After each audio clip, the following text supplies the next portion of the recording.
all the insights in the WhatsApp group. That's all right. It sort of worked, hasn't it? It has worked. It's quite a lot of people. So people have been able to share. I suspect that lots of people have muted notifications. Very nice to meet you. Oliver from Game. How are you? Nice to meet you. From Game. From Game, indeed. Lawrence always doing well. He arrives tomorrow. So if you're used to Okay, it's good to begin. You lost your name. Hello, hello.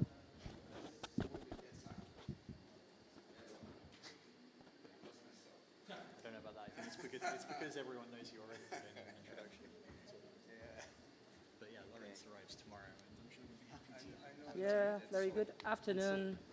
Could you please take a seat so we can start our session? So, very good afternoon, ladies and gentlemen, and also dear colleagues and friends who are watching this event virtually. And welcome to the event with the title on Sustainable Food System Future, which is jointly organized by the Ministry of Agriculture and Rural Development of Vietnam in collaboration with our dear friends from the Southern African Confederation of Agriculture Unions, SACAU, and the Clim-Eat. And thank you very much for your cooperation and commitment to make this event possible. My name is Quang. I'm the Agriculture Counselor at the Vietnam Embassy in the US, and I will be the chair of this event. Ladies and gentlemen, this event aims to consider the demand and supply side interventions, innovations, and global frameworks for transformation, and more on that, putting forward a vision for a food system transformation that can deliver food security and nutrition in an economically profitable, socially viable, and environmentally sound manner. In the next hour and a half, we will hear the different perspectives and insights from the diverse experts on agriculture, nutrition, sustainability, and technology, and engage in discussions to explore innovative solutions for sustainable food system. The section will combine live online and word clouds polls with the real-time discussions to capture the collective thoughts, ideas, and priorities regarding sustainable food systems and how we can build resilience on our future food system as well. So without further ado, now I would like to invite Ms. Huỳnh Thị Thanh Tuyền, Research Team Leader, Alliance Biodiversity and SEAT Asia, to speak about the transforming towards sustainability experience in food system and healthy diets. And actually, there is some slight adjustment in the agenda as Dada, also the first speaker, is with unforeseen circumstances. She will be arrived a little bit late, so we will have our first speaker. So now, Ms. Tuyền, please take on the stage. And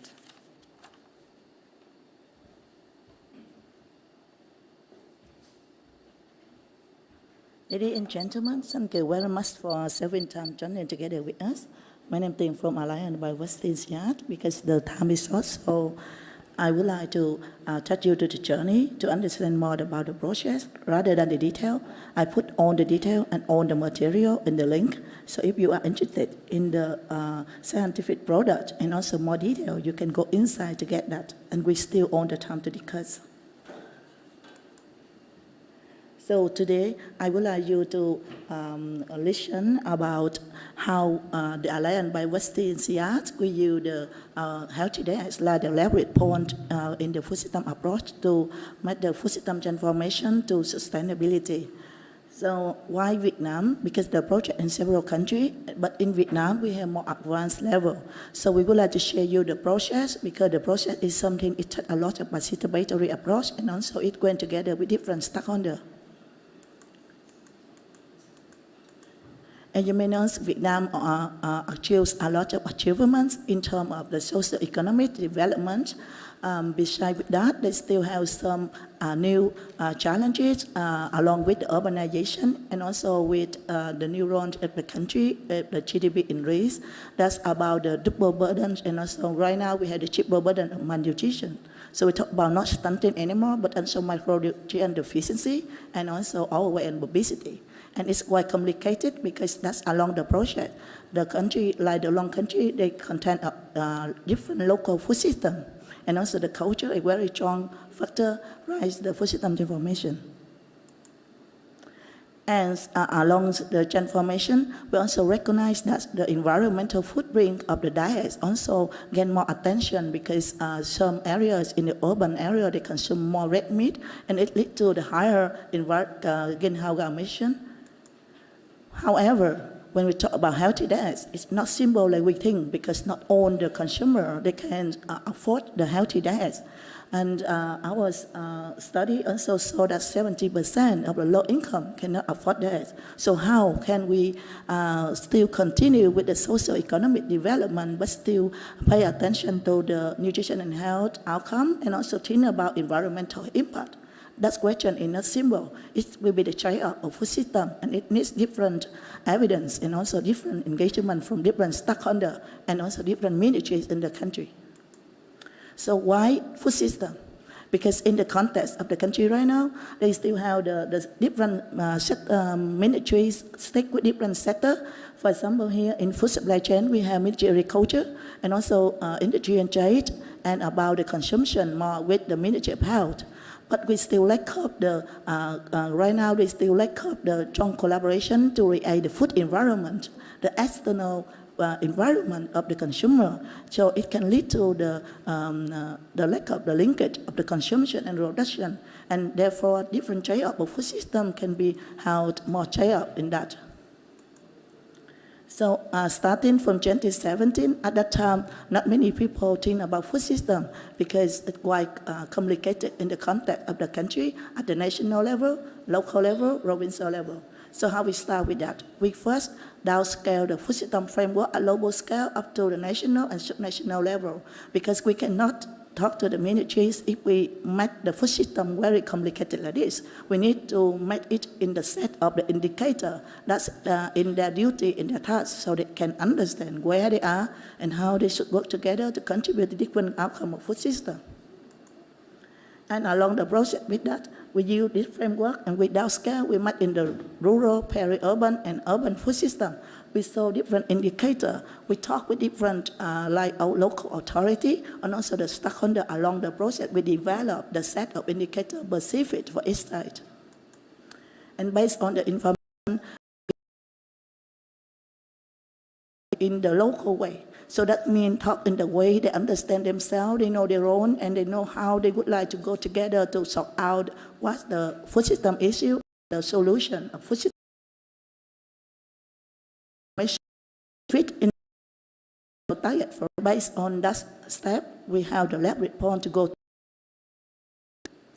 And together with our strategic partner under the Ministry of Health and under the Ministry of Agriculture, we work together to fit into the information of the challenges and the solution of food system in 7 dialogues in the country with the 2 national level, 3 subnational level, and 2 independent. And thanks to all the stakeholders, especially Chongli Gon of Ministry of Agriculture and Ministry of Health, we can be able to bring together more than 1,000.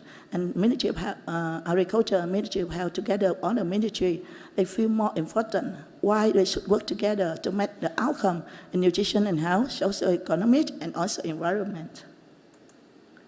And together, in the context of the country, we turn to the strategy of agriculture and rural development at the new phase, because the first time they mentioned about agriculture production to move to agribusiness.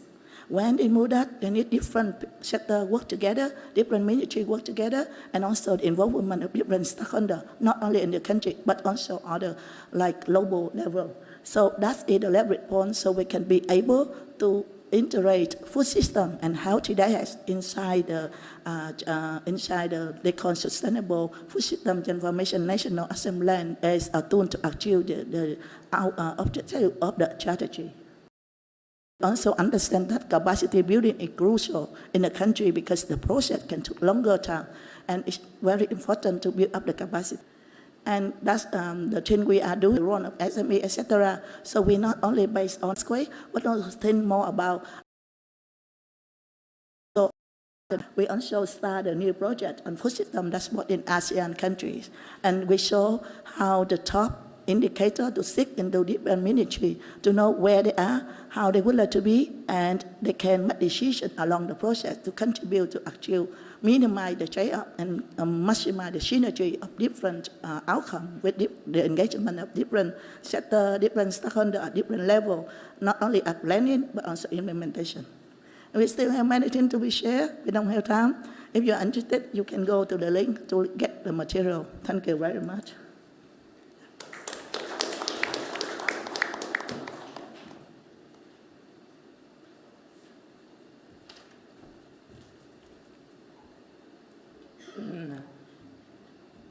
But data is not okay. You can the panelists. Okay. So thank you, Ms. Duyên, for your presentation. Now I'd like to come to the very exciting part of with lots of interactions, and I would like to invite Dhanush Dinesh, the founder and chief climate catalyst of Clim-Eat, to moderate the panel discussion with a participatory dialogue on the future of food systems. So please take on the stage, and the floor is yours. Thank you, Mr. Wade. Can I have this microphone? Is it working? No, it's not working. It's working now. Yeah, great. Thank you. Thank you, Mr. Wade, and really great to have this collaboration with you in Dubai. So we've been collaborating for many years, since 2016, and Vietnam has been articulating the role of food and agriculture in the UNFCCC negotiations. So I work for Clim-Eat, which is an organization I started 704 days ago at COP26 in Glasgow. So Clim-Eat is a think and do tank for food and climate. So we try to bring these two communities together, link science and policy. But my role here is not to share what Clim-Eat is doing, but try to get inputs from all of you and this panel. So this panel is titled Harvesting Voices. So the real role is to harvest voices in this room. And if there are people watching online, you can also come on board. So what we're going to do, and for this, you all need to have your phones out. Many of you already have. You need to stop whatever else you're doing and focus here. We have a Mentimeter, so you can go to menti.com in your phone or computer. Some of you have computers. So, and there you have to put in the code that's on here. That's 8413 2545. Oh, somebody's ahead of me. So essentially what we want to know is, what is the one word that comes to mind when you think about the future of food systems? Oliver has been keeping count. Oliver, how many events are there in food systems at this COP? 600? 600? Yeah, wow. Maybe. So the food systems is like the flavor of this COP. Okay, so I'm missing the... Okay, I can just use this microphone then. Yeah, so there's 600 events around COP here, and that's kind of on different dimensions of food systems. But what is your view? So what do you think is one of the key word? And I don't have a phone with me, so I can't. My word would be farmers, but it's not here. Change the narrative. Regenerative, radical, nutritious, resilience. Resilience. Okay. That's really interesting. There's not much convergence. People converge on technology and resilience, but not the other things. Okay, so Vita, I'm going to not follow your instructions, but it's really interesting when we look at these voices that you're feeding in, and those remotely as well, on what is the one word.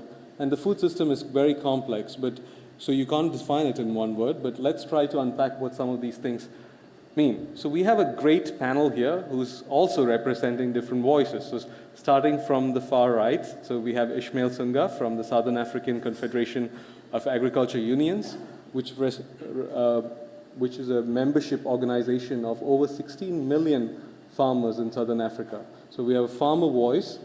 We have Oliver Camp from the Global Alliance for Improved Nutrition.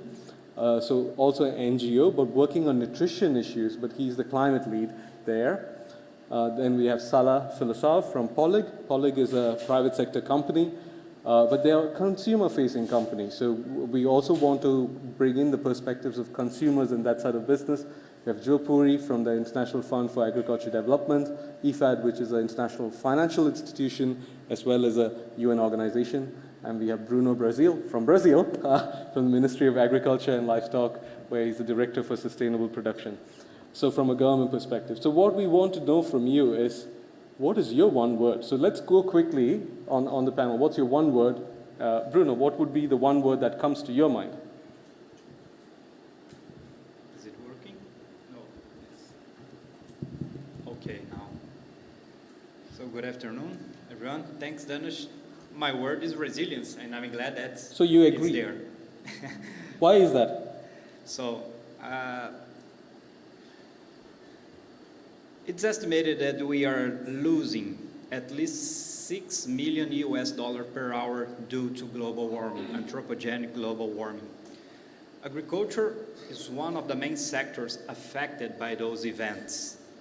In Brazil, that usually we have a friendly climate, we are experiencing the most severe drought in the Amazon ever recorded. We are experiencing an increase in frequency of tropical cyclones in southern Brazil, compromising crop production. And we still have to increase food production throughout the century. Population is still increasing, mainly in the tropics. We have some social demographic aspects, like income that's rising in some countries of the global south, so food consumption will have to rise. And we have to find a more resilient way to build and to develop this activity. So adapting agri-food systems, I think it's key, is vital and urgent for us to have food security in the present and also in the future with a just transition. Many of us are experts on resilience, right? Can you give us an example of what you're doing in Brazil to increase the resilience of food systems to as you mentioned, ensure food security? Can you give us an example for those of us who are less knowledgeable? Yeah, sure. We must adapt the food systems in order to keep producing, facing those extreme events. The most frequent and more impactful event that we have from climate impact in Brazilian agriculture is usually droughts, either in sustainable irrigation, as well as conserving soil and water through no tillage systems, in preserve moisture in soil, and then the crop can be more resilient to any drought that happens during the season. Okay, thank you, Bruno. We'll come back to some of the points, but that's really helpful to also get that concrete example of how drought affects agriculture and how it can be made more resilient. Joe, I want to ask you one word, but I noticed here that nobody's mentioning finance as well. So how does the food system work without finance? So that's my question, but what's your word first? Well, my word was the mirror opposite of Bruno's, which was insecure. And the reason, and it's interesting, I suspect that everyone's sort of using the more positive word, which is resilience, that we need to focus on resilience because it's so insecure. Right? But I mean, and the other word that I did put in was finance as well, because it gives you two options, or three options. And I think the key challenge of food systems is that food systems are context specific. There's the issue of measurability, and if we want to think about aggregation and building common platforms that go across food systems across the world, then we've got to think of some standardization, which has defied a lot of expectations of private sector. And where IFAD different risk appetites, we announced what's called the Africa Rural Climate Adaptation Financing Mechanism, or FIM.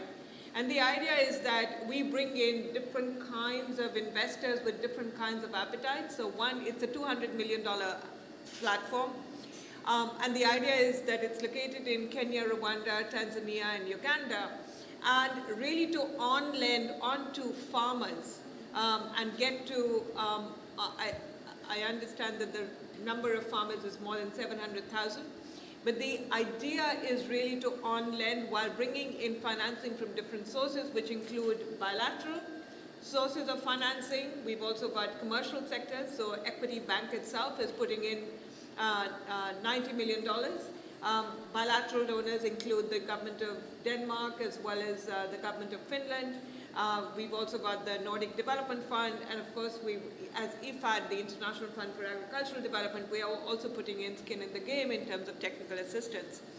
And the GCF is also putting in $55 million. So the important thing is recognizing that everybody has different risk capacities, and you can come in different parts of the overall platform with respect to, say, debt-based investment or equity-based investment, and those then help to either correct the challenge that we don't have markets for some capital, that's why debt financing comes in, or equity financing essentially to share risk and de-risk, and really taking on board the idea that we can, and grant financing to bankable pipelines of projects. So all three of those are coming together in this platform. Great, thanks, Jo. And we can dive in a bit deeper on that. But Salla, what's your word? Yeah, so as Dhanush introduced, I'm representing the demand side, I guess, in terms of being a big buyer of agricultural commodities ourselves, and then of course creating the demand, as we are more or less the customer interface, and we are a brand owner. So Paulig, very shortly, just to give a little bit of context, we are indeed a food and beverage company, mainly active in commodities like coffee, and then we do a lot of chips, tortillas, spices. So it's a big portfolio of things, but it does boil down to, from impact perspective, few crops like coffee and wheat and corn. And I'm glad that you mentioned on the Brazil, on the vulnerability side, because my words were vulnerable, hopeful, and then vulnerable. You can only one word. You could enter three. You could enter three. Yeah. Vulnerable. Vulnerable, and then hopeful. Hopeful. Hopeful. Mainly because there are a lot of things that we can do right now. Obviously, I'm sure we'll dive into that later on today. But vulnerable, particularly, and the transformation is necessary because obviously it's very vulnerable. You talked about resilience, and we all talk about resilience from different perspectives, but our entire business model is of course built on availability and the quality of these commodities, and the livelihoods of these, the farmers of course depend on it. So we all depend on the same value chains, and I think from this side I'm happy to talk about what we can do in our capacity to help that and bring the hopefulness to. Yeah, so what are those hopeful measures that you see? Yeah, so I would say, there are a lot of things we can do right now. So when you talk about fertilizers, or when we talk about different practices, some of these do take time. So it's not a magic wand type of activity. And what we do in our value chains, we engage directly with our traders, and then we have local expertise in different countries to really work out what is the local interventions that needs to be done and can be done. And then we, as the off-taker, give those demand signals. We might not have a demand for these products already from the get-go. Can you give an example? Yeah, so we have, for instance, we have tortillas, where we reduced the carbon footprint by up to 50%. And then in those particular tortillas, we've done a lot of on-farm interventions, so really working on different farming practices, no tillage, for instance, looking at the fertilizer application. But then in that particular product, we also tend to look at all the others. So packaging, logistics, we want to make sure that we convert that one product sort of piece by piece in that chain. So that's a part of our approach in trying to look how much we can do and how much we can transform in one single product, for instance, product at a time. Yeah. Okay. Thanks, Salla, for setting the stage. Oliver, what's your word? Thanks, Dhanush, and hello everybody. It's good to be here, good to be on the panel. I notice I have the small extra pressure of being the only person on the panel with their wife in the room. It's so embarrassing, so I'll try to speak coherently. I think there are a couple of words. I noticed one that's a bit not safe for work on our word cloud there. I wouldn't go quite that far, but I'm afraid I do agree with the idea of the fragility of the food system. I think my word would be fragile. And Fragile. particularly in the context of nutrition, where we work, we know that already nutrition, food insecurity and nutrition insecurity is a growing problem, and that many people, up to about 3 to 4 billion people in the world, suffer from at least one micronutrient deficiency. So in addition to those 735 million we know are hungry, we have this huge burden of malnutrition. And we have obesity on the other side of the spectrum. So I think there's an awful lot to be done, because that is a product of our failing food system.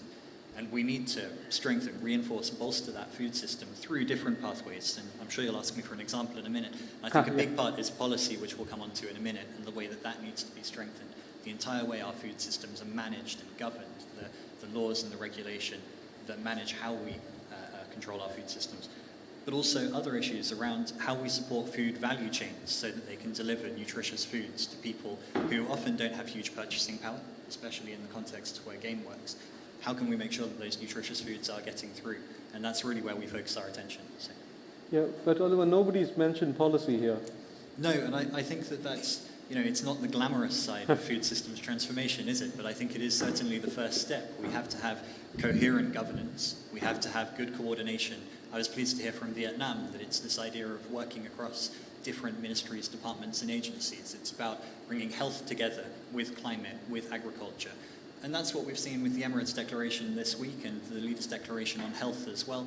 We're starting to break down some of these silos, which both at a global level and then translating to a national level, I think will make all the difference in how we create stronger policies for nutrition. Thanks, Oliver. Ishmael, what is your word? My word is opportunity. I think we selling a lot of problems to people, but in problems there are a lot of opportunities. Yeah. That's our philosophy in SACAU, that look at opportunities that arise from the problems we are trying to solve for. In this case, one could see entrepreneurial opportunities for the young generation of farmers to do adaptation or to do mitigation. So don't sell agriculture as an example, because it has got a bad image. But if you sell the opportunities for entrepreneurship that are in agriculture, then you got it. That's the reason why I'm selecting opportunity as my word. Thanks. Mm-hmm. Well, why do you think there's farmers are not mentioned here? Well, I saw some farmers there. But I think that's not the point. The point is that we are all in a system. Yeah. And if a system gives opportunities, Yeah. that is for everyone, that includes the farmers. But if there was a word that I wanted the second word to mention, it was going to be equity. Yeah. Because until we have equity and transparency and accountability, mutual accountability in a system, the system keeps on delivering poverty on primary producers' side, farmers, and opulence on the other side. So that system won't be fixed until there is equity and fairness in the system. Okay. I just want to switch off topic because I want to start with you another round, which is looking here. And now the reason I asked for one word is so I can remember. So from Ishmael is opportunity, from Oliver it's fragility and policy, from Salla it was hopefulness and vulnerability, Joe finance and insecurity, Bruno was resilience. Right? So these are some of the dimensions you've covered, but there are some others which are not covered. And I see one thing that comes up is technology and innovation, quite a bit, and that's been highlighted in the Emirates Declaration. It was highlighted in the presentation. So I would like to hear your perspectives. So Ishmael, starting with you, what do you see as the role of innovation and technology in that system that you described? How can that system change with the power of innovation and technology? I think we need to really look at how to innovate the entire system. Sometimes we're looking at particular segments of the system and maybe trying to innovate on the point of primary production. It's always talking around that. But as long as the entire system is not critically examined and reconfigured, and the innovation does not need to be an engineering solution.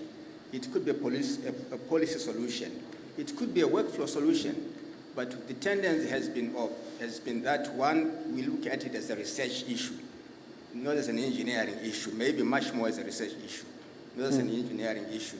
So I'm calling for innovation that should also deliver to all the different actors, particularly the primary producers. But because if it does not solve for that area where there's extreme poverty and yet there's opulence in the entire system, it is not going to work. Yeah. Thanks, Ishmael. So, Oliver, coming to you, you mentioned policy, and I did my whole PhD on policy and science-policy interactions, and my feeling is policy is a bit too slow. It's often reactive, and we are at COP28, it's taking about 30 years. So there's somebody calling for more radical action. So what is your view on what can be radical, and can be radical different policies? What do you think about that? Yeah, and this comes to the point about innovation, and I think that it's right, as Ishmael says, that some innovation can be very low-tech and, again, not particularly glamorous. This kind of policy innovation in the kind of partners you work with, innovation in finance, of course, but I'll let Joe speak to that topic. And I think we definitely need to rethink the fact that this food system trajectory we've been on until now has taken us to a very bad place. We know that environmentally and from the point of view of nutrition, we're really not doing very well. So I think that quite radical rethink is about equity. It's about a more even distribution of value through the value chain. And so we need to make sure that it's the farmers who are being rewarded for the work that they're doing. And particularly within that, I think it comes to this concept of the true cost of food and true cost accounting that we saw in the State of Food and Agriculture report from the FAO in the last couple of months. Because at the moment, we don't have a brilliant way in our policy and in our financial and economic mechanisms to price in all of those things that we know are so valuable, the social good, the health of our people, the environmental impacts of our food systems. And so I think one of the most radical things we could do is finally crack that issue of how we price in those really big issues that are in all of our long-term interests, but aren't quite in the short-term interests of the Q4 balance sheet or the government expenditure for the next quarter. Yeah. So that would be where I'd start. Okay, thanks, Oliver. Salla, I have a question for you. I mean, Oliver also described how the coordination amongst ministries, right? I'm also curious how, within a company, how do you coordinate? You're head of climate and nature. How do you coordinate with the nutrition department in Paulig, and how you do that? Because a lot of people are mentioning malnutrition, nutritious, obesity. So how do you bring climate and nutrition in Paulig or another company's context? So for us, nutrition is a key component of our targets, our sustainability targets. So obviously we feel that we have a role to shift diets to a more healthier setup. So we are working to transform our portfolio of food to be more nutritious, and for that we work very closely with our R&D departments. We're looking at reformulations, and we're looking at really understanding what are the impacts. So I have a nutritionist in my team working on these, and together with our with our R&D, really looking at our total portfolio and where can we shift if they fit to our portfolio or not. If I may, very quickly, I wanted to comment on the innovation piece, because of course our internal R&D is part of that, and it doesn't only stop to the nutritious, so innovating more nutritious products, but also more sustainable, and looking at our current portfolio, where can we do small tweaks in packaging or actually in the production, other production phases. But I did want to say I really fully agree with Ishmael, by the way, that it doesn't have to be super tech always. So when we talk about like corporate R&D departments, it might feel like that's the way. But we also do a lot of collaborative innovation in testing, particularly in farming practices. And I think we have a role in making sure that these practices and these insights are actually delivered to the farmers, and we then support, for instance, in our approach, we pay a premium for the farmers to start working on these with longer term contracts, and then that there would be a proof of concept for them to start doing that, or other farmers to start do that in a large scale. And on the resilience piece, I think the innovation actually, that could be a bit more techie side of the innovation, because what we do collaboratively is also work on more resilient crops, etc. But then again, I think it's our role to try to find a way to then implement these and start applying this somewhere further upstream in the value chain, but it might not be accessible to some of these farmers themselves if we don't sort of pitch in with different value chain partners as well. Thanks, Salla. Joe, I wanted to come to you with another theme which I see, which is around the political economy of the food system. You know, that people calling for changing the narrative, business as usual politics. There are also terms here which is often a bit controversial or divisive, like genetic modification. So, I mean, we know many of these solutions, innovations which are out there, but food systems is fragmented and we have our views, diverse views, right? How do you view that? If we are to transform, how are we able to unite people from a political perspective? Thanks, Dhanush. So actually, let me give you an example of where we traditionally deal with a lot of diversity or disagreement at the government level, and then some of the challenges that get created, but I'm hoping that I can also comment a little bit on the previous speakers. So in Laos, when I was in Laos, we support agri-food systems across 80 countries, provide amongst a whole menu of options, then really direct our financing to building value chains and supporting smallholder farmers along these value chains, right, and market access and financing. So long story short, in Laos I was there, and one of the challenges we realize in a lot of our food systems financing is that we are speaking to the ministries of agriculture or livestock, as in Bruno's case, and these are not the ministries that are really keen to think about nutrition issues, right? That's traditionally the ministries of health. And when we are talking about value chains, say coffee or meat or cassava or coffee, as I said coffee already, but cash crops, those may be getting a lot of smallholder farmers, there are 680 million of those across the world, to think about tapping into value chains that are commercially viable, but what it does also do is turn their attention away from home gardens and diversity of vegetable consumption and nutritious food consumption. And that's something that we do want to ensure as part of our investments is also taken care of, right? Focused on their KPIs.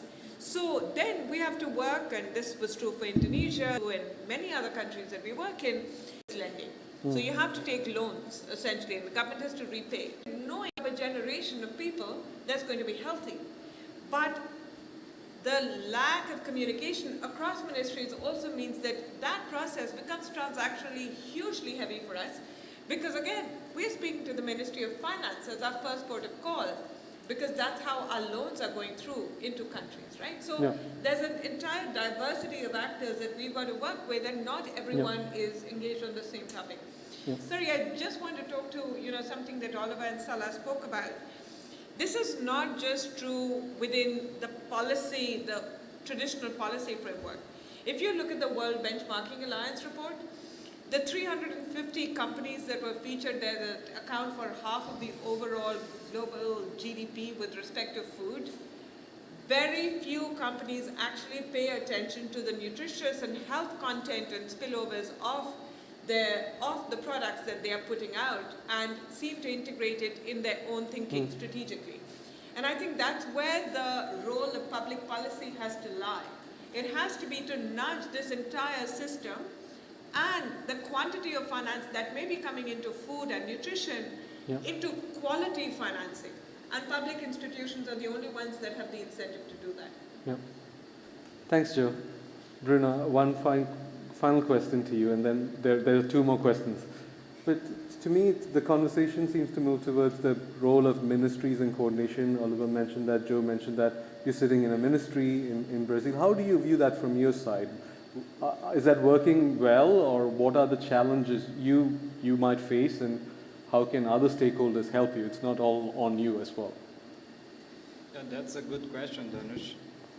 And yes, we have 13 years of experience conducting a sectorial policy to fight climate change in agriculture in Brazil, and actually making this alignment between several ministries and stakeholders is key. But when we are targeting food systems, I would like to remember that for a successful policy in this sector, the key actors are the farmers. We should take more careful when we are designing the policy. The farmers are at the heart of the policy for agriculture, either tackling climate change or for other purposes. So we should look for multiple benefits. And how we look for that? We first have to understand the farmer's needs. Different than, for example, addressing deforestation or addressing waste management, which are mainly driven by public efforts. When we are taking a look at agriculture, it's basically a private activity. So you should have co-benefits, socioeconomic co-benefits together with either adaptation or mitigation benefits. Yeah. That we should work on those triple wins or perhaps nutritions and other multiple wins. And so how we are conducting that in Brazil since 2010, that we have first established that policy. The policy is called the ABC Plan. It's an acronym for low carbon agriculture in Portuguese. And based on that, we are promoting those technologies that conciliate gains of productivity with co-benefits of adaptation and mitigation. Therefore, you can create a virtuous circle of social, economic, and environmental benefits. Let me explain perhaps in another way. When we are designing that policy, we carefully select the set of technologies that we are fostering, that we are going to promote. They must be science-based, they must meet the farmers' needs, and they must be fostered by investment by the government. When you have these three key aspects, you can promote this virtual circle, and you are actually showing for the private sector, the financial private sector, what you are building a de-risked pathway for investment in a sector which is sustainable in all the pillars of sustainability. And based on that, you are not going to rely only on public money. You also can grow exponentially the money invested in that pathway. That's how we are working on it. Thanks. This is really interesting. I could keep diving, but we need to harvest more voices. So next, a question, Rita. Wow, people are already answering. That's cheating.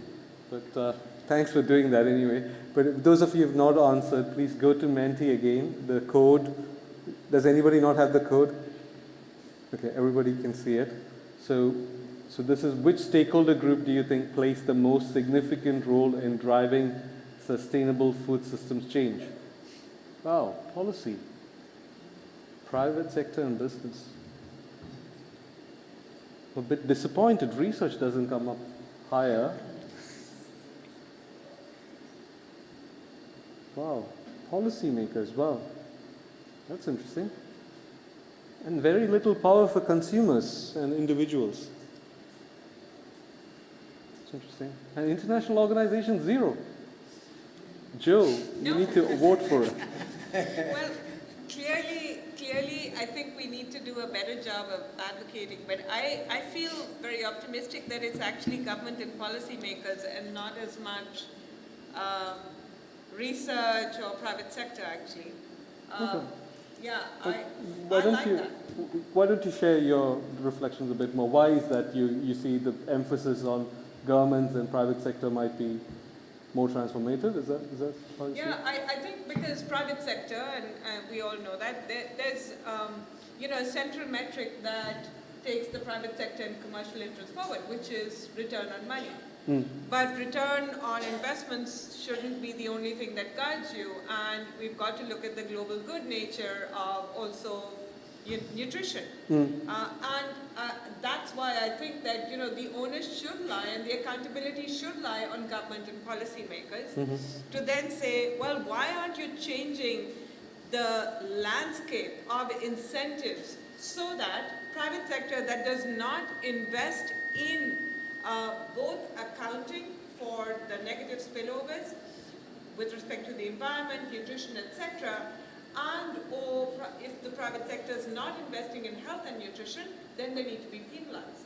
So I think the accountability has to rest. The private sector is not going to police itself, right? It is incentives of the game, and the only reason that we have governments and the value added of governments should be and needs to be that they create a playing field where the incentives are right and the pricing is right. So I would, and I don't think international organizations, as we know, are only as strong as the membership. And our membership is all countries. So we work through countries, we work to the objectives of countries, we work to the objectives of governments. We don't come and impose our own, but yeah, we do help to nudge, right? But it needs to be country-driven and country-led. So we work through governments. And it's really important that governments take that, that's where the buck should stop. So I truly think that I like that, but now I need the Brunos of the world to sort of say, are you ready to take that accountability? What do you think, Bruno? You have the question. Are you ready to take the accountability from Jeff? Yeah, certainly. Actually, that's what we're building, that's what we're working on. And basically, Brazil has been working a lot to increase transparency in its production chains and that accountability. We used to be like 50 years ago, importer of staple foods and suffered of a lot of food insecurity. Now we are the largest net exporter of agricultural goods in the world, and we have a population of 200 million people, but we are providing food to 800 million.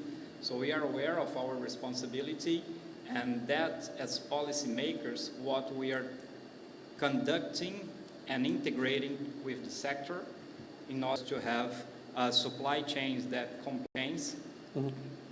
That's something that, again, the key here is to engage the farmers. And we should not build that only on demand-side measures or not recognizing the efforts and the costs of the farmers. Actually, there's a lot of room for segmentation in the market and adding value. So that would be something that I was saving that for the third question and to remember us about multilateralism. But I'll leave that to the third question. Okay, sure. Salla? Yeah, I'm really glad, Bruno, you mentioned the farmers, because I actually was missing that a little bit in this poll, as in, you know, who was in the driver's seat, but I understand this looks more in the enabling factors and sort of, yeah, which piece in the puzzle moves the needle the most. And I do agree as well that governments and policymakers really hold the keys here. However, I have to comment a little bit on the role of private sector, which is not a homogeneous group, by the way. So I think there are a lot of different sort of actors, and companies like ours, we don't always wait for the policymakers or the regulations to be there, but at the end of the day, I also think that the floor needs to be lifted for all, and I think those boundary conditions need to be there.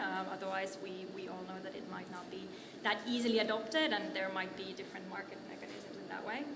But for instance, companies like ours, we have our purpose and we have our targets. I already mentioned we have nutrition targets in terms of converting our portfolio to be more sustainable for both people and the planet. But then in the planet piece, it really involves our emissions reduction targets and nature work that we do, and that we drive ourselves without the push from governments or other. Well, actually, there is a role for NGOs and government sort of business organizations to drive the progressive business of that. So I do see links from the other parties as well here. Okay. Oliver? Dinesh, can I be the irritating panelist who argues with the question? Yeah, you can, but very quickly. I think that this slightly kind of undermines our drive to taking a more systemic approach. And I think exactly the point of the complexity of the food system is that, you know, I answered private sector and businesses because ultimately they provide the world's food, whether you're talking about farmers growing it or Nestle providing what Nestle provide. But they are product of, from the top down, the government regulation that affects them, and from the bottom up, everything that consumers are demanding. Indeed, governments are also products of what their voters want. So we are all part of this system. We all need to change as consumers and be willing to eat food that is more nutritious and more sustainable, and perhaps in some cases where we can to pay more for it, so that others have the ability to afford it. And then I think that can then lead to this sort of virtuous circle where you have governments able to introduce stronger policy and stronger regulation, and you have the private sector understanding that there is a market demand from consumers for a more nutritious, more sustainable kind of food. I think if we try to take any of the links in isolation, they're able to point somewhere else in the system and say, well, we can't act until this happens. So it's for us as international organizations to try to bring it all together and bring up all of these different parts simultaneously. Yeah, but if there was like a pot of money, who would you allocate it to in the order of priority? Without the policy and the better regulation, you can't give it straight to the private sector, because at the moment their incentives would lead them to do a different kind of thing. You would make more money by continuing with the status quo. And likewise, I don't think that we're going to be able to consumer demand. So I guess I would still put it towards policy and coordination and governance. Thanks, Alo. It's imperfect though. Ishmael? I think I would also rephrase the question that is posed here. It is saying, which group do we think plays the most significant role now, as things are so bad now? And they're saying who is playing the most significant role. That's the way that I'm interpreting it, because it's a faulty system. And if one looks at who has caused it to be faulty, then perhaps the answers that are here might actually be correct, because the fault lines are in policy, particularly in terms of the backbone infrastructure that is so critical in ensuring that where the farmers stay out there, there's decent human dignified lives apart from agricultural production. If you reside in an area where there is no roads, there's no energy, there's no digital ICTs, there's nothing, how would we expect innovation and productivity to increase? And that is the responsibility, in my view, of policy and government. So that's where the responsibility, at least for the backbone type of requirements, lie. That's the first point. The second point, I'm not surprised that researchers and academia have been given a very low score here. Not that I would gripe with researchers, but when you want to fix things, you don't call a researcher. You call an engineer to fix it. What is needed now is to fix things. It's not to examine it further. I think the examination has been done, all due respects, but we need fixers. When my cooker is not working, I call an engineer. When my ablution is not working, I call an engineer. So the message being that let's be balanced in what is required to fix a system, and not rely on one particular discipline. It's a system, so it requires everything working in unison. Thanks, Ishmael.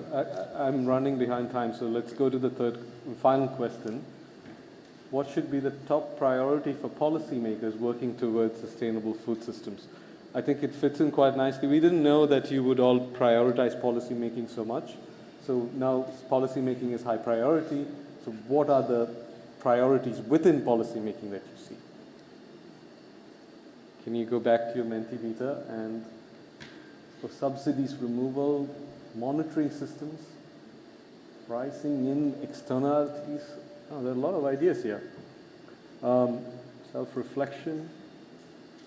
Okay, so we are really short of time, so what I'm going to do is I'm going to ask the panel members, I'll start with you, Ishmael, which of these you find that resonates with you the most, and if you would like to give how you would approach that suggestion. I have not had time to glance through, but just a quick thought. I think the point really is that you need to look at the entire system and actors and look at which ones actually have the greatest leveraging. And I still come back to the area of something that catalyzes everything to happen across the entire system. And I go back to policy, innovation, and government in terms of backbone infrastructural requirements. That's where it should lie. Because that is going to crowd in a lot of effort from both the private sector as well as other players, including farmers. Thanks. Joe, and I realize you have to go as well, so give us your closing comment. Well, thank you so much, Dhanush, and I really apologize. I did want to hear the comments from the other panelists. What I wrote here was subsidies removal, so that was my phrase. That's why I think that, government has a really important role here, because if we want to get the pricing right, and if we want to ensure that the $4 trillion of externalities that the Dasgupta review spoke about in the food system actually gets priced, then we've got to first start with recognizing that yes, there's a huge gap in the overall pricing, and we need more resources, and if we can take away those subsidies, I think in the food systems it's $1.7 trillion, take that away, we've got financing, and we've got lesser distortion in the food system with the right incentives. Thanks. Thanks, Joe. Really appreciate your inputs, and that was really nice closing comment. Let's remove or reorient subsidies. Bruno, what's getting your attention? And this is all directed towards policymakers like you, and you said you wanted to come back on multilateralism as well. Yeah, actually, I got inspired by the first two questions and tried to answer the third question with just one word, and it came to me actually multilateralism, because I have already spoken before when I was answering one of the questions, what we are doing sectorially in Brazil and with our public policies. But as we are here for the 28th time in this meeting, and it's been 30 years since the convention, we should not forget its principles. And that's especially important when we are targeting agri-food systems. Actually, when we look to agriculture, for example, or agri-food systems around the world, they are extremely diverse and really unequal. You have pastoralists in Africa, you have industrial feedlots in North America, you had a lot of food insecurity and scarcity in the global south, you have overconsumption and food waste in developed countries. So there's no one solution. Actually, you just have to analyze the data and build efforts to conduct and to really get a strategy that fits your country, your sector, or your population. So let me give you an example. When you look to emissions from the agri-food sector, and you look for developing countries and developed countries, in developing countries, the main source of emissions are land use change and agricultural production. When you look to developed countries, it's basically waste and commercialization. And that communicates with that food insecurity versus overconsumption of calories and nutrition, basically. We are all talking about nutrition, but in different aspects here. So we should recognize these heterogeneous, these distinct patterns that we have across the world and reinforce multilateralism. We are experiencing an erosion of multilateralism in the last 20 years, at least. We are coming to unilateral measures, usually, and now we are experiencing, unfortunately, some discriminatory measures that are affecting international trade, and that will only lead to more inequality and perhaps even crises such as violence and wars. And that's not what we are here for. We are here for dialoguing, for recognizing the different rights for sustainable development of all the nations. And that's something that I would like to highlight, because by, for example, only penalizing producers, we are creating barriers, and we should acknowledge that effort and build those together systemically. That's the way we can assure just transition and a mutual cooperation. After all, we are in the same planet, we are in the same atmosphere, and there's no safe path for the future outside multilateralism. Yeah. I'd love to come back to you, but we are running behind on time, so we'll see. Salla? Yeah, I don't want to really reiterate what everyone else has said already, but I do agree that that redirecting subsidies will already go quite far. Will take us quite far, because at the end of the day, I agree with someone said here that we already know what we need to do, and we just need to get on it. And I think there you can, with subsidies, they're sometimes very counterproductive or harmful at worst. I do want to maybe add on and build what you said, Bruno, on more transparent on consumption choices and steering with the demand signals. I think there is also a big role for governments to do this and enable companies to help in this in an aligned way, so that it wouldn't be obscuring consumer choices, but rather that we would all speak with the same language. that would already help quite a long way. And in some regions, there is more developments in this direction of food labeling, for instance, or more transparency. And how would you communicate the qualities of food? Yeah. Thanks, Salla. Oliver? Yeah, so I want to give you very quickly one short-term, one medium-term, and one long-term intervention. In the short term, we have a real issue around nutrition intakes now. We need to make sure that people are having those gaps in their nutrition plugged. So things like social protection programs are incredibly important and a big part of GAIN's work, and also things like fortification and biofortification, kind of quite simple ways to quite quickly, relatively, increase nutrition consumption, the consumption of nutrients in vulnerable populations. Second thing, in the midterm, we need to be looking at value chains and all of the actors within them. So we need to be strengthening, of course, the farmers, but then looking at all of those SMEs, the missing middle, as it's sometimes called, to make sure that food that's produced is making it to market, making it to consumers, and we have those farm-to-market links that we need. And then thirdly, in the long term, I would just come back to that point of really understanding the costs and benefits of health, of environmental preservation, pricing that in, and then being able to deliver nutritious and sustainable food at a better price than the unsustainable, non-nutritious food that currently dominates diets. Thanks, Oliver. So I'm rushing because this panel is really great. Like, I've been to many panels. Like, people usually come with written speeches and they read, but everyone's like, okay, let's hear what people have to say, and we're going to comment on that. So it's really cool dynamic. But we want to push them a bit further. So I want to open up to questions. Like, are there things that people think have not been mentioned? But we have only like 10 minutes. Questions, 30 seconds. There's one, there's another one, 3. So we take those 3 questions, and then we come back to it. Yeah, it's on. Hello. I am Shibu. I work with GAIA, Global Alliance for Internet Opportunities, which is basically working on fish, but for the last 30 years I'm working in the field of environment, agroecology, organic farming. So I have some perceptions on this. So I think primarily the panel discussions I was observing, there was appeared that there is a kind of a disconnect between the departments. Okay. I would say that is primarily because of the finance. That is, the financing actually compels the government to make it into departments. For example, in a cow, the front side of the cow is animal husbandry department, the back side of the cow is dairy development department. And both these departments never, what you call, they don't integrate. And right now we are again, that is because of international finance. That is what is happening in the global south, especially in Asia. Secondly, now we are talking about finance, but you have to be very clear. Finance, you are meaning like you are taking on the loans. See, what we are talking about the Can grants. you please come to your question? Yeah, I am just making some observations. I think we have to discuss about the grants, and the wrong questions will lead to the wrong answers. Like when you give the question, there is no option for farmers. So there is no farmer came up in that the stakeholder. I think the market mechanism, everything is there, but not on the farmers. I think you need to be a bit more cautious about when you look into the deeper issue. The issue is that in India, farmers are suiciding just because the bank balance, the debt is nearly $6,000, maybe that much amount.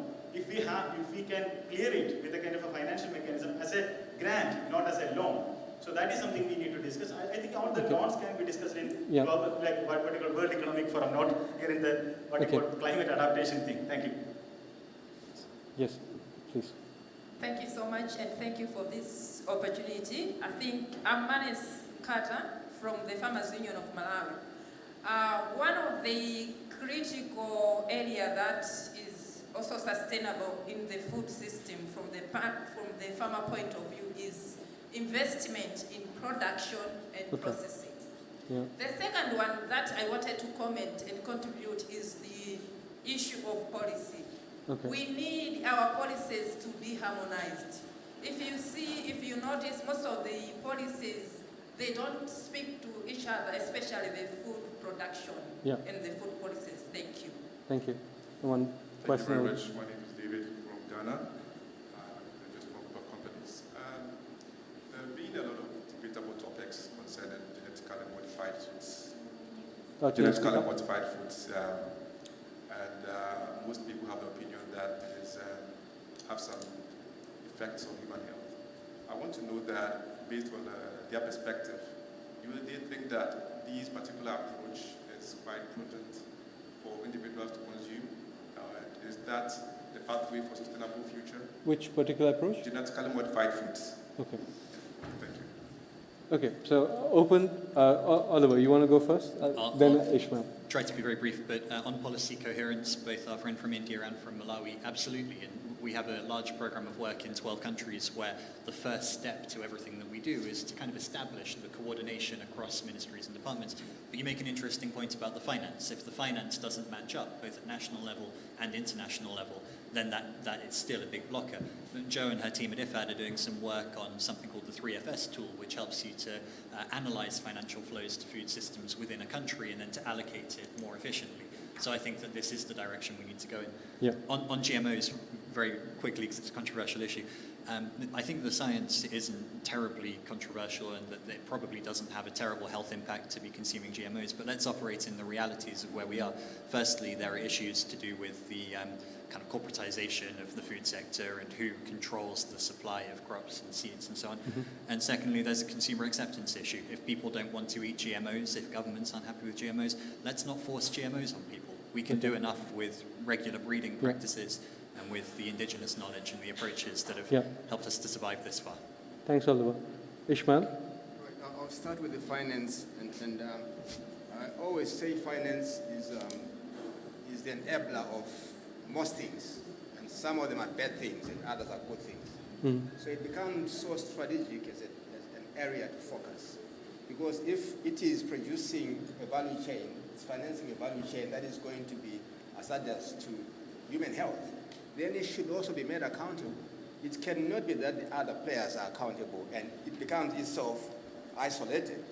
So touching on finance and ensuring that it is accountable and responsible up to the end, to the consumer point, is important, in as much as when there's environmental degradation, when forests are cut, quite often farmers are responding to the pressures of the other actors that are being financed to do that.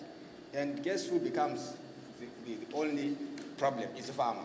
So let's look at who is equally accountable. Everyone in the chain is accountable, including finance. And if there are any punitive measures that have to be taken, they have to be across the entire chain. It cannot be on one part.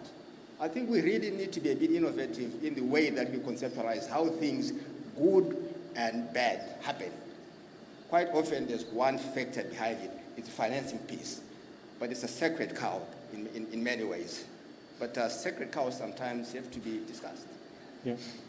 Okay. But with respect to GMOs, I quite agree with Oliver here, which is also the position of SACAU. Yeah. That really it is and. You cannot prescribe one to the other. And depending on whether people like it or don't like it, don't force it down their throats. Yeah. And farmers have got no moral or other right to force feed consumers because they're farmers. No. If they want it, they want it. If they don't want it, they don't want it. Okay. So everything is possible. So we have like 2 minutes left. So Salla, 1 minute closing comment.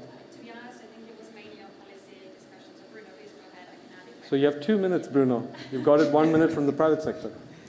Okay, thank you. I'll try to answer it fast. Regarding grants and loans, the first question, actually both are instruments that should be used considering the situation. You can use grants to implement innovation projects, to fund research, and perhaps to build some successful cases. But in order to scale up that, you'll probably work on loans. But to have the environment for the farmers to receive loans and pay back for it, you also have some types of regulation that's in some countries or in some situations but may not be available. For example, the land ownership and other types of regulations. Regarding how we can build more systemic approaches on public policy and also address not only primary production but processing, storage, and distribution, that certainly is something that we are working on in Brazil. That integration between ministries is key, because you won't, basically, it's a way that you can use more rationally and more efficiently the finance, the budget that you have. You're targeting multiple benefits, and that's key to build those policies. And actually, third question, I guess I missed part.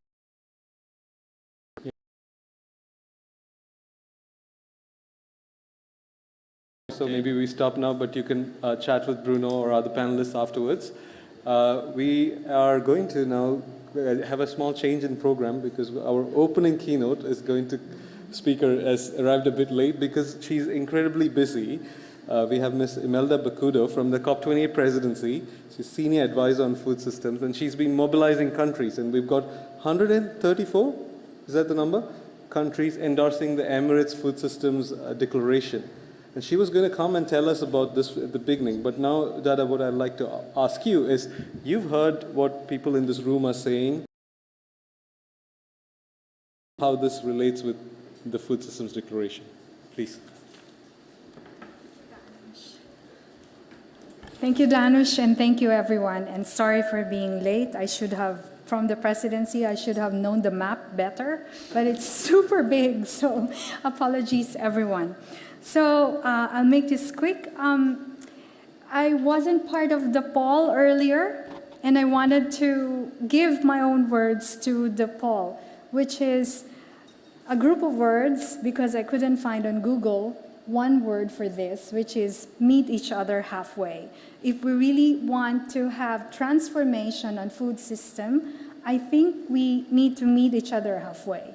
And what we have done on really engaging with countries to support the Emirati Declaration on Sustainable Agriculture, Resilient Food System, and Climate Action, and garnering 134 endorsements at head of state level is something along this line of meeting each other halfway, of providing conciliation and providing agreement. Thank you to everyone here who has helped us achieve this. I think it's publicly there's a lot of praise for this. Of course, we also welcome criticism.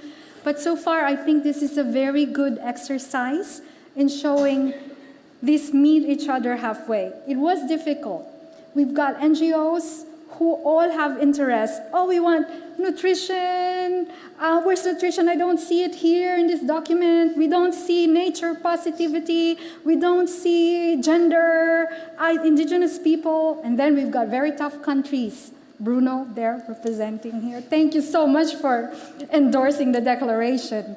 And it's both from non-stakeholder and stakeholder side. It was a tough exercise to get this. It took us a year of consultations with multi-stakeholder to get there. But I think meeting each other halfway, conciliation, is really necessary in transformation of the food system. Because at the end, at the very high level political signal, we got there. But that's not the end of work, right?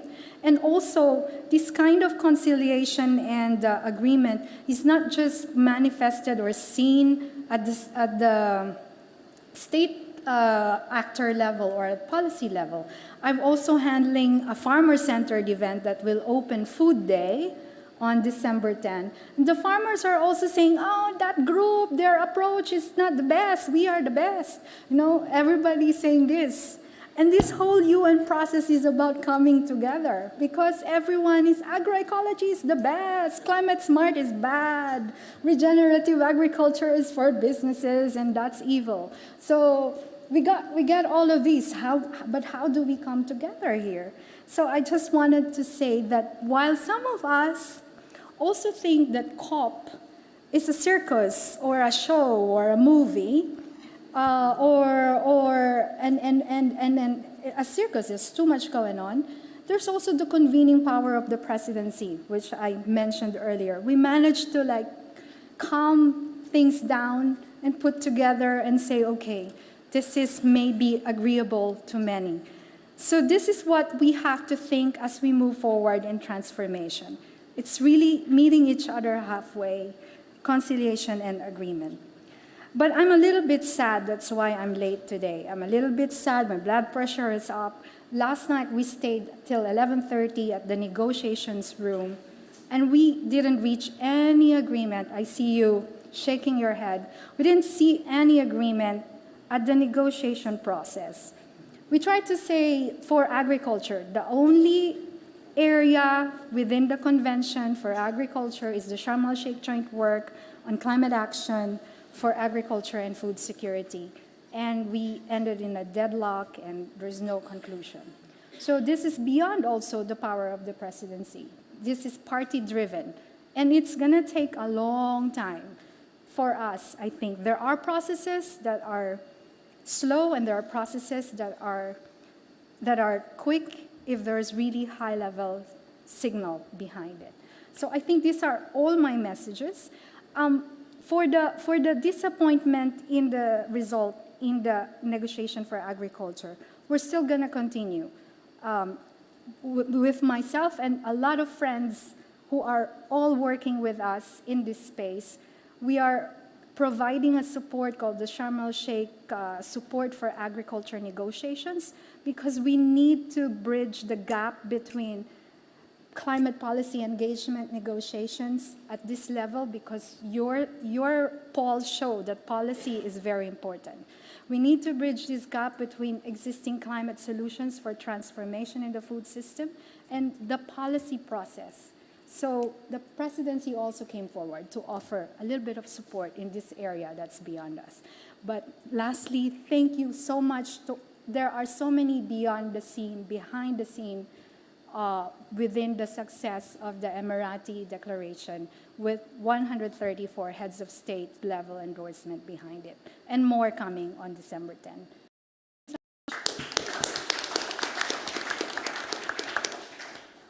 Thank you so much, Dala. And one word I'm missing, and that was leadership. Remarks, we can have the closing remarks now. I don't know if people know, but the food systems part of the UA presidency is a very small team, and it's remarkable what you've achieved. We were very honored to have Dada join our annual meeting in Singapore a few months ago. And when I saw the scale of the mountain they still had to climb, I'm so grateful to you, and congratulations. You deserved every piece of that announcement, so thank you. So how can I sum up this remarkable panel? I've scribbled so many notes, and I'm not going to be able to do justice to these experts. But let me just share a few reflections and thoughts. So we're here at a very, very significant COP. Many of us have been waiting for the food systems agenda to collide with the climate agenda. And not just to collide, but to yield some. I couldn't be happy in this room today. On show here, we have not just multi-stakeholder action on display, we see South-South collaboration on display. We have an event here that's hosted by the Southern African Confederation and Vietnam, and the Ministry of Agriculture of Rural Development, I can bear witness to, has been a leader and a champion of colliding these two agendas for many, many years. So it's great to have Councillor Hui here representing that joining of agendas. But we also have governments like Brazil here. So we have a real South-South conversation right here with our public and our private representatives. I want to say special thanks to Dhanush and the team. I mean, the name of his organization sums up this important collision. Clim-Eat is climate and food, and I know this moment is important for you as well, and congratulations to your team for being relentless in trying to put the right actors together. You have done what few have managed to achieve, and you've managed to get act as well as voices. You are from commitment into action, into results, fast enough to meet these twin challenges of climate and food insecurity than just commitments. It's going to take partnership. And we all know that partnership is difficult, as Dada so eloquently explained. We all come with our different agendas and priorities. We've heard the full spectrum on this panel. Move from commitment to action through partnership. Well, it's all about the conveners. We need to celebrate and make space for those organizations that are doing those difficult bringing together, finding the compromise, and occasionally standing firm and saying, no, we're not going to do 26 things, we're going to do 4 things well together. And that's vital, and that's what I'm hearing, the alignment on those 4 things are here in this room. All of these organizations are doing more than 26, but they can do 4 together. And that's the bit that will move the dial.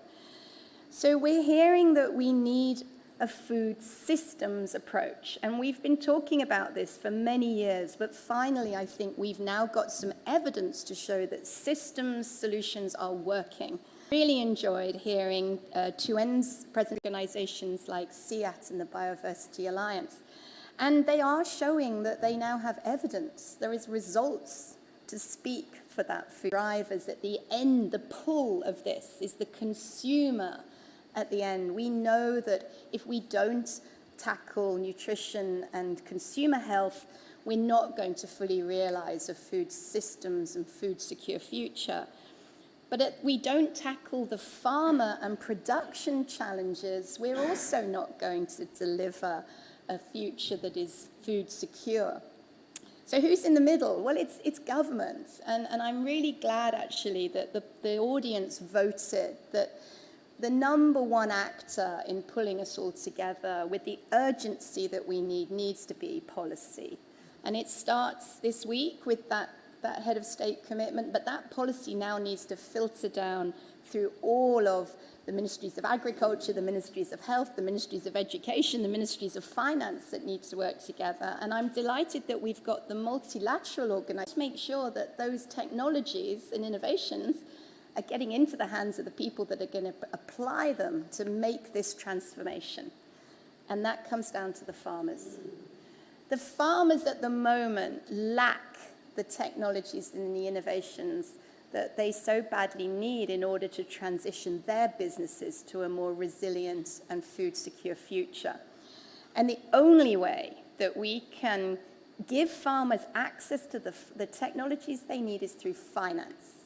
Finance is critical. We're hearing it over and over again. We cannot just innovate the financial commitments. We've got to innovate the financial systems to get the finance into the hands of the farmers through small working capital loans.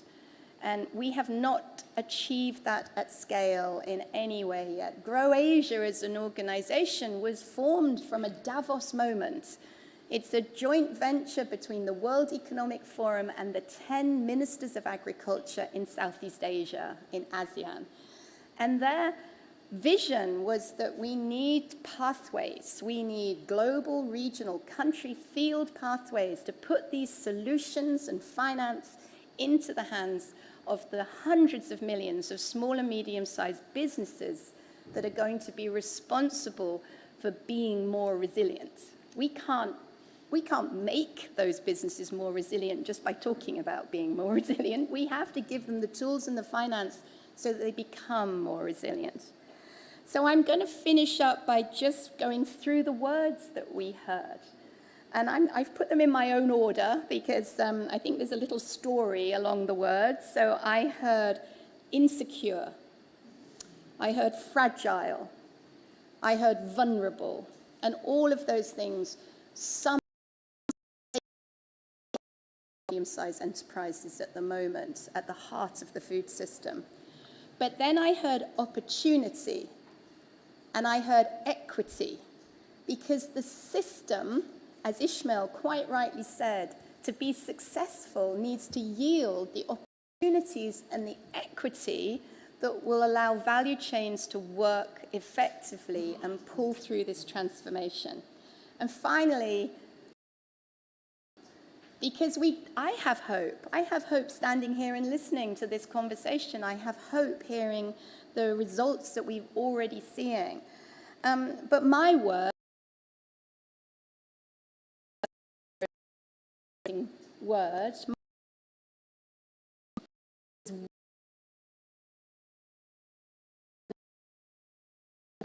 weeks. I know there are many other problems, but for me, I've seen the evidence of investing in women's economic empowerment at every point of this agri-food system. And I believe if we invest in these systems and sectors, then there's real hope. Thank you very much.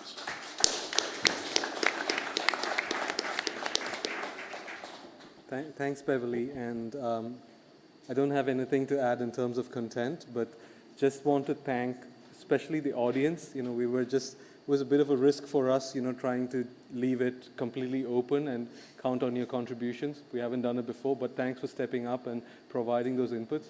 For the panel members, for, you know, your flexibility as well, being open to this idea and giving such rich inputs.